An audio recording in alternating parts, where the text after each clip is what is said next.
Hayan sugod ugma, wa nay mga domestic passengers sa bisan asan dapit sa nasod mga moagi sa Mactan Cebu International Airport. Ang tugutang makasod kinhuman miluwat og executive order sila Pulapo City Mayor Junard Ahong Chan isip pagsuporta sa ginuwatang executive order sa lalawigan sa Sugbo. Siluan Mirondina sa report. Sa executive order nga giluwatan ni Cebu Governor Gwen Garcia, wala na mga domestic passengers gikan sa Clark International Airport ug Legazpi City ang gitugutang makasulod sa Sugbo sukad niadtong Sabado sa gabii. Kini ang mga dapit nga alternative route gikan sa Manila paingon sa Sugbo. Lakip sa gidid-an nga makasulod ang mga pasahero sa mga airport sa Dumaguete City ug Cagayan de Oro City kay parehong may mga konfirmadong kaso sa COVID-19 ug pulos na kala sa mga biktima. To limit the movement of people. That's the essence of these mitigation measures because the virus is not transmitted by land, sea, or air. It's transmitted by the passengers of those carriers by land, sea, or air. Ganiha, menos na lang ang mga pasaherong nangabot apan gipaubos gihapon sila sa thermal screening sa domestic arrival area ug may location forms nga gikinahanglan nilang i-fill out. Lakip sa higpit nga gimonitor sa mga taga-PHO ang mga pasahero gikan sa Katiklan. Wala man malakip ang Katiklan Airport sa EO sa gobernador. Apan may nadawat silang kasayuran nga ubay-ubay sa mga pasahero nga gikan sa Katiklan, gikan usab sa Kauluhan.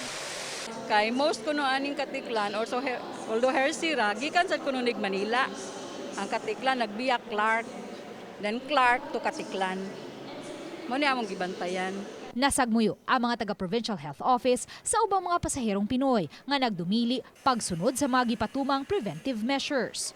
Kanang moingon lang sila taga-dinhi ko kung even kay amo ang panan ang port of origin ba ya. Ang amuag yung giapas ang port of origin kung asa gid sila gikan. Ya, mo na nga taga-dinhi ako, taga-Cebu ako. Ganiha, sila Pulapo City Mayor Junard Ahong Chan miluwat og laing executive order isip pagsuporta sa kamanduan nga giluwatan sa gobernador. Ubos sa naasoy EO, wala na mga domestic passengers sa bisan asang dapit sa nasod nga moagi sa Mactan Cebu International Airport ang tugutang makasulod sa Sugbo sugod sa tungang gabii sa Marso 17. Samtang tanang mga pasahero sa mga international flights nga maabot sa Sugbo sugod sa tungang gabii sa Marso 18, automatic nga ikonsiderar nga mga persons under monitoring o gipaubos sa mandatory 14-day quarantine ug ila ang kaugalingong gasto.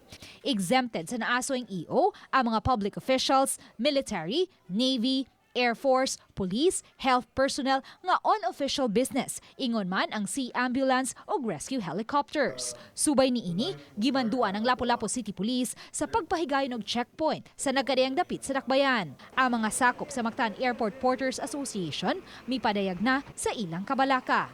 Miyaw wala na pasahero ma'am. Lahira mga niaging adlaw ma'am. Nga nagidaghang pasahero ma'am ba. Wala nang pakarga mo. Wala na pakarga mo, wala na mga bagahe pasahero mo, wala flight sad. Ang sa gobyerno makahatag ta ba? Mga natay mi kahata sa mga gobyerno namo diri nga.